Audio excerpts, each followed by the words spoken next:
while some online bullion dealers continue to charge almost $2 over spot for 1 ounce silver rounds, SD Bullion is selling 1 ounce silver rounds at only 49 cents over spot on any quantity. Again, that's $9.99 fine silver for just 49 cents over spot for any quantity. If you haven't joined the over 40,000 precious metals investors by making the switch to SD Bullion, what are you waiting for? You could save hundreds or even thousands of dollars on your next order. SD Bullion, the lowest prices, period.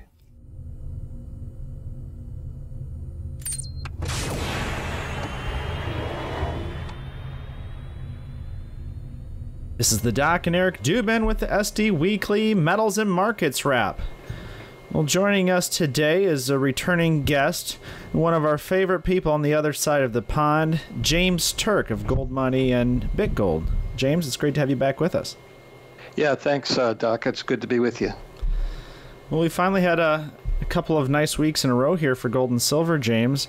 Gold is trading back above $12.50, retested the level earlier in the week, but is moving off it nicely again. And silver's back above $17. And it's interesting, if you look back at the last 3 times the Fed hiked rates by 25 basis points, each of those 3 times gold and silver had pretty strong, sustained multi-month rally afterwards.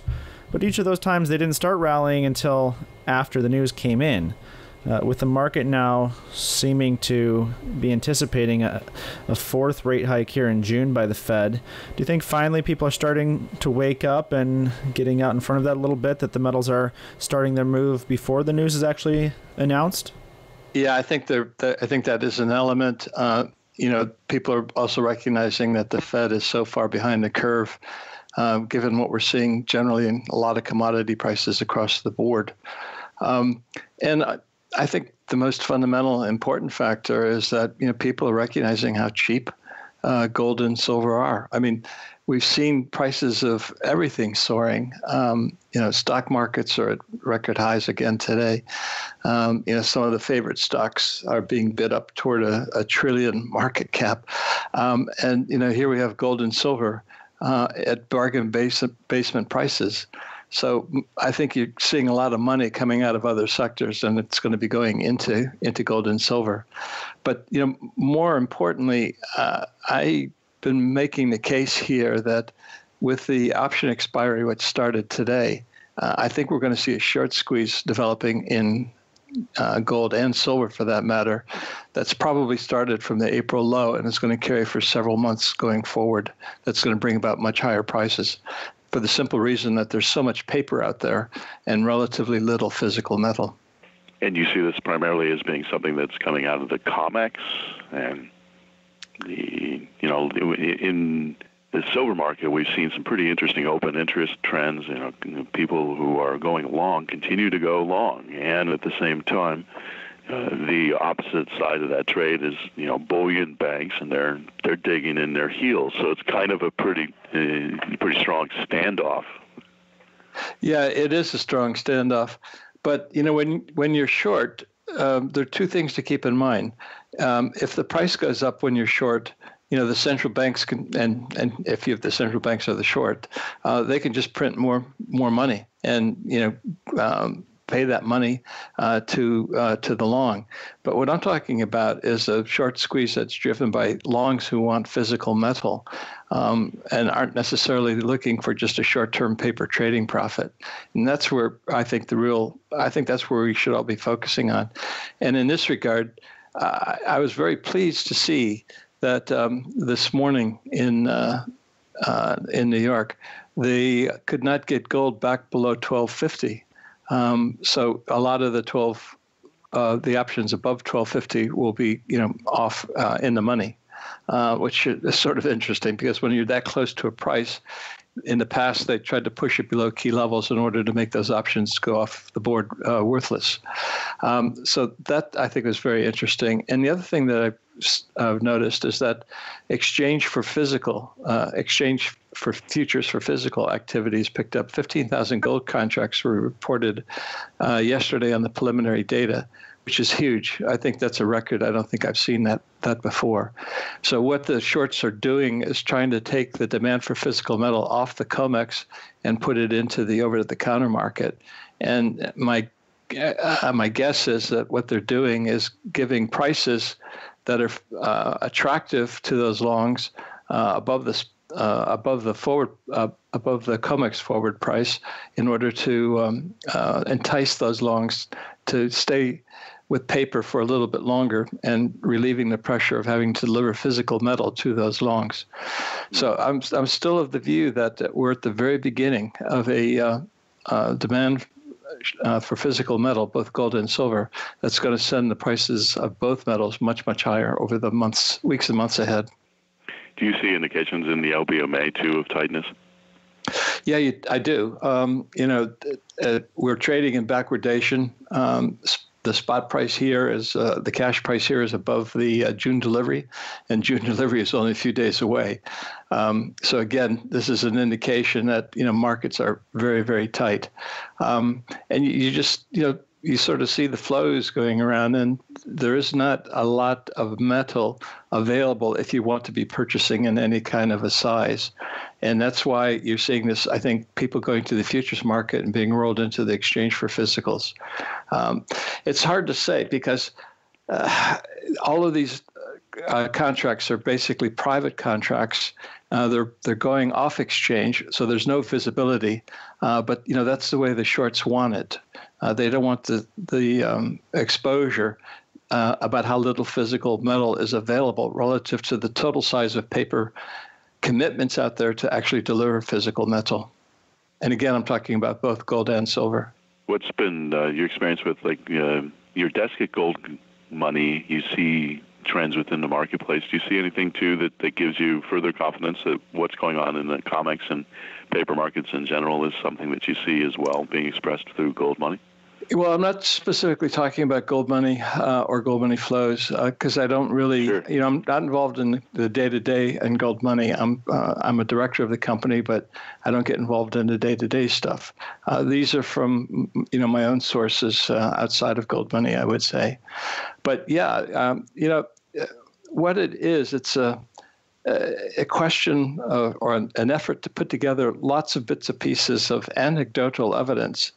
It's like putting together a crossword puzzle or a puzzle of a picture, and you're putting in little pieces to the puzzle and trying to figure out what the picture's like. And looking at backwardation, looking at gold flows, what I hear from colleagues, delivery issues, all of these together suggest to me that metal is very tight.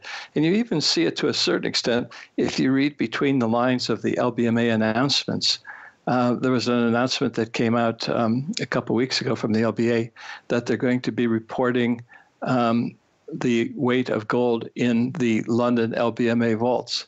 But the curious thing was that they said that they won't be reporting the gold that's available in other vaults nearby in Europe. But why would we even care about the other gold available in Europe unless they were worried about not having enough gold here in London because of the tightness of the metal? So again, you're reading between the lines, putting little bits and pieces of the puzzle together. It suggests to me that based on my experience, and I admit I could be wrong, I've been wrong before, but I have a pretty good sense of it this time. My thinking is that we are in the beginning of what's going to be a big short squeeze in the metals.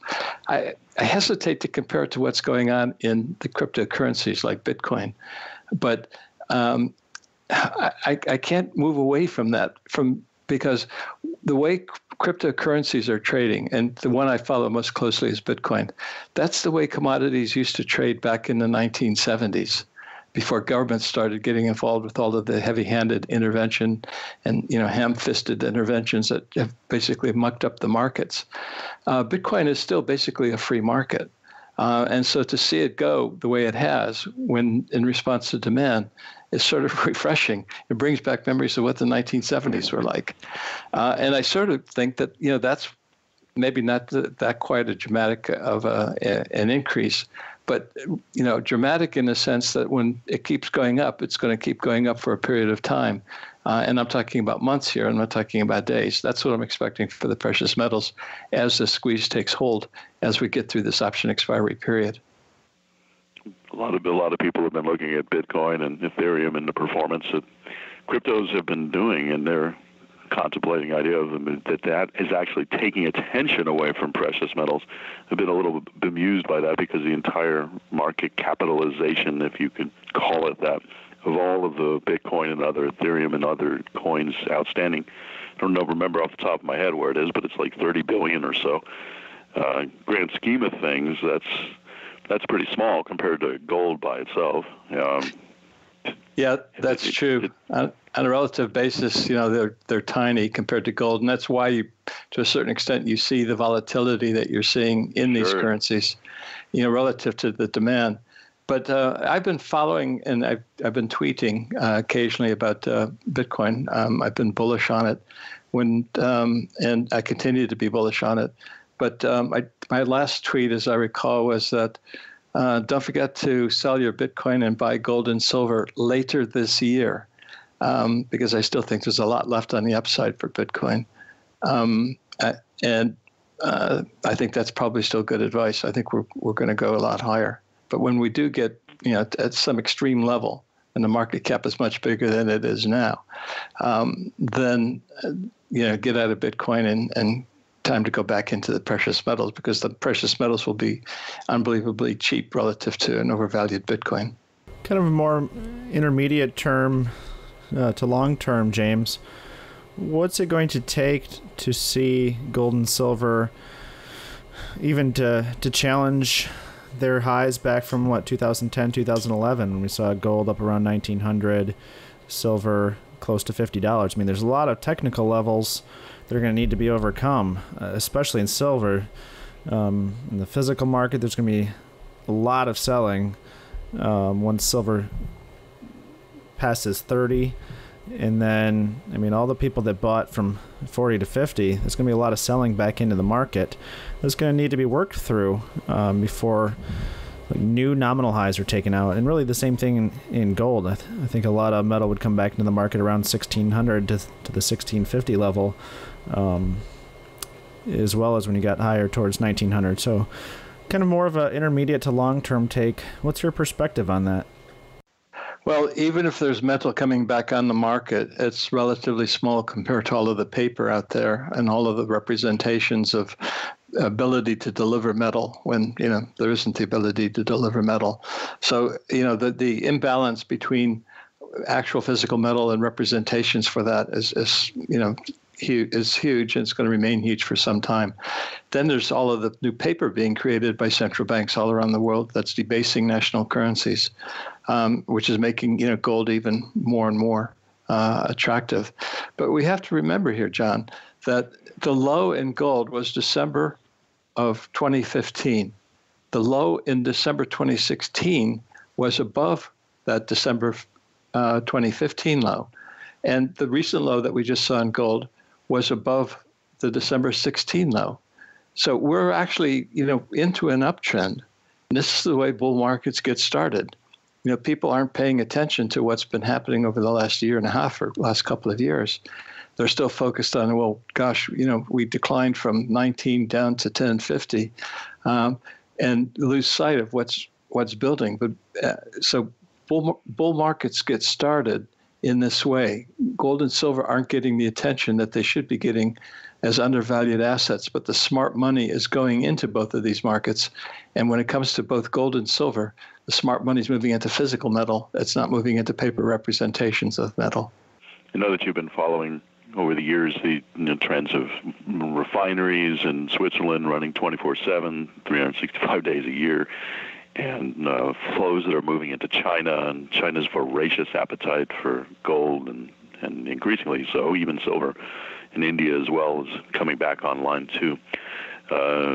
When you think of, and when you look at the question of putting together the pieces of the puzzle to see where we are with physical demand and the tightness in the market, what do you see now as far, and what are you hearing from your contacts as far as the 400-ounce bar market and movements to Switzerland and conversion to kilo bars, and then the whole scramble to deal with that siphoning away from the West, gold that's moving east?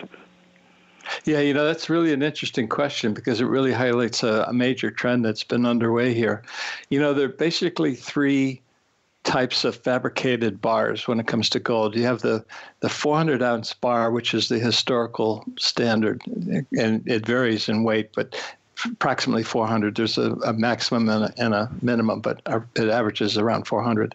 Then there's the 100-ounce COMEX bar, which is only pretty much unique to COMEX and the United States. And then you have the kilo bar, which is approximately 31 ounces, 32 ounces, 31 ounces of 31.1034 ounces of troy average bar. So historically, the LBMA delivery bar, the 400-ounce bar, was the important one. But the trend away from that is increasing, and the international standard has been moving and continues to move toward the kilo bar standard. So a lot of old bars continue to be melted down and moved from west to east. And I think that trend is going to continue as more and more metal gets soaked up by the private market, and the central banks become less and less important. Remember, gold gets produced every day. There's approximately 8 tons of it that's produced every day. And every 50 years, the total above-ground stock in the world doubles. Now, over the last 50 years, central banks really haven't changed the gold they supposedly own. In fact, they actually own a lot less because they've loaned a lot of that out and probably can't really expect to get much of that back. Simply because of the tightness in the market. But the point I'm making is that relative to the total above ground stock of gold, central banks have a declining percentage, and therefore they're becoming less influential. What's becoming influential in the worldwide demand for gold is the individual and the institutions representing individuals, not central banks. And these individuals and institutions are increasingly demanding kilo bars. So the old LBMA 400-ounce bar is probably going to become as insignificant as the 100-ounce COMEX bar is within, say, the next 5 to 10 years, if not sooner. I'm curious, too, about your understanding of what's going on with the LBMA. They're facing a lot more competition. We've seen a lot more discussion and, in fact, exchanges being launched. The Shanghai exchange now in China is quite substantial, and the center of gravity even of the price discovery mechanism in exchanges has begun to shift eastward, and those of us in the precious metals industry are looking at that with great anticipation, given the history of, shall we say, questionable price discovery out of COMEX and the LBMA. And I'm curious to know what you think about those trends and how the LBMA in particular has been trying to deal with competition and dealing with the Hong Kong exchange is taking a direct stake within the LBMA, that's the trading system. And new exchanges as well, too. Do you see them actually beginning to have a significant impact on price discovery? Yeah. Asia definitely is having a big impact on price discovery. And I think it's quite clear to market participants that a lot of the power, the pricing power has been, that previously had been in Europe, has been eroding away. And I think it's to a large extent, a couple of reasons. First of all, there's a lot of wealth created in Asia, and gold goes to where the wealth is being created.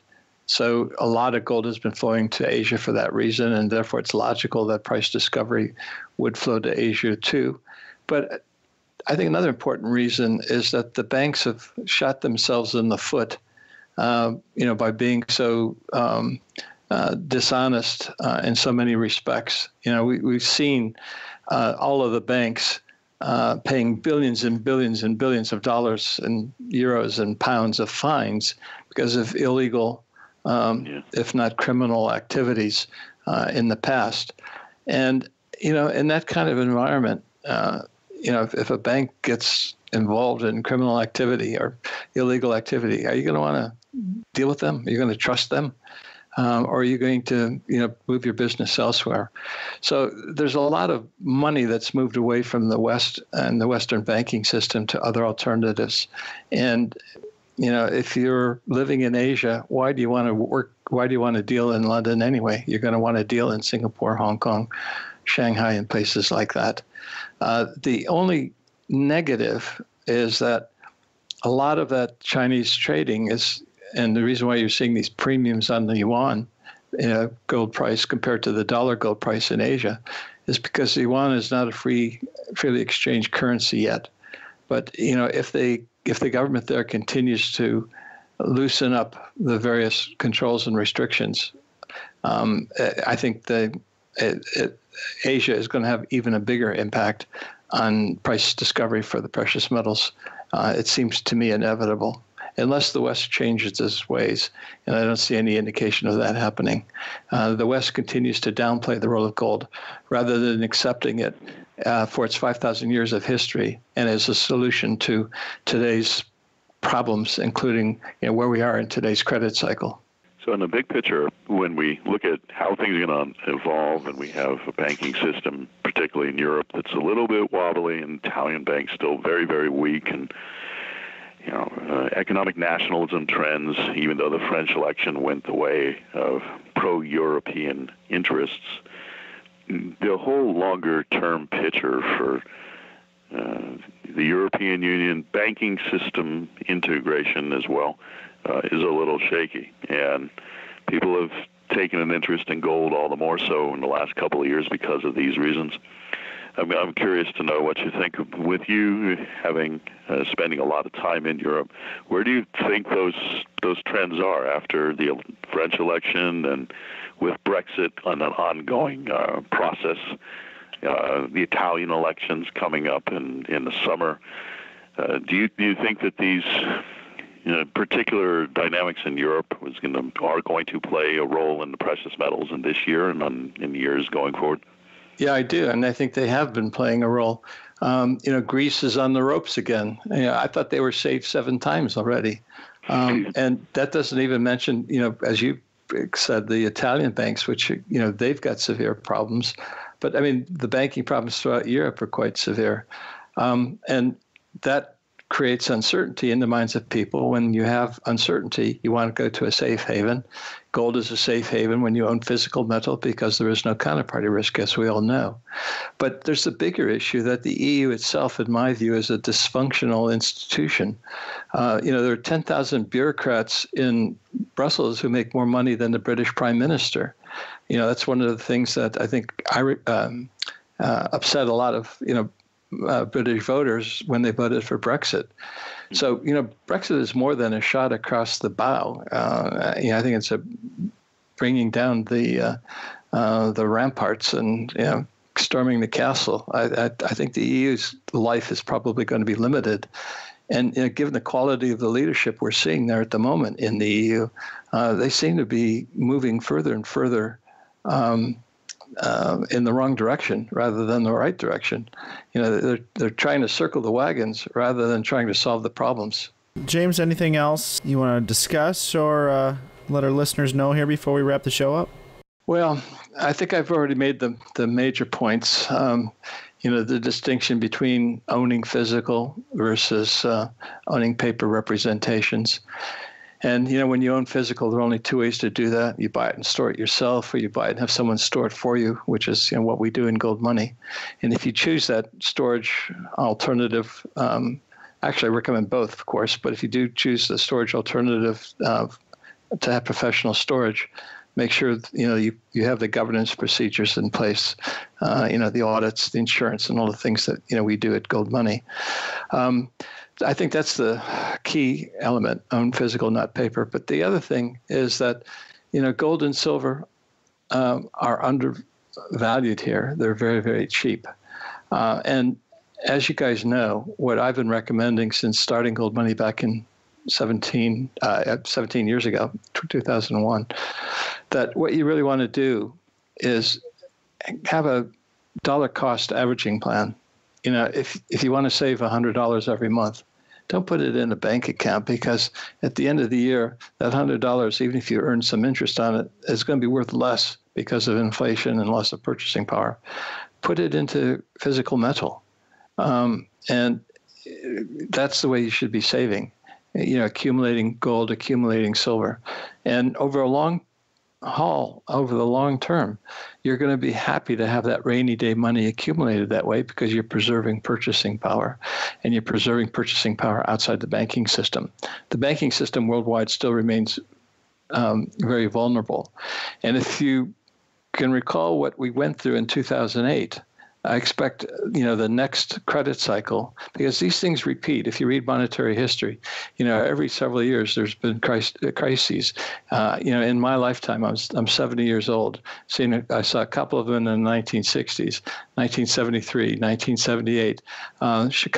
Continental Illinois in Chicago went bankrupt in 1983. Then there were a couple of Texas banks that went bankrupt after that. Then the Savings and Loan Associations went bankrupt in the late 1990s.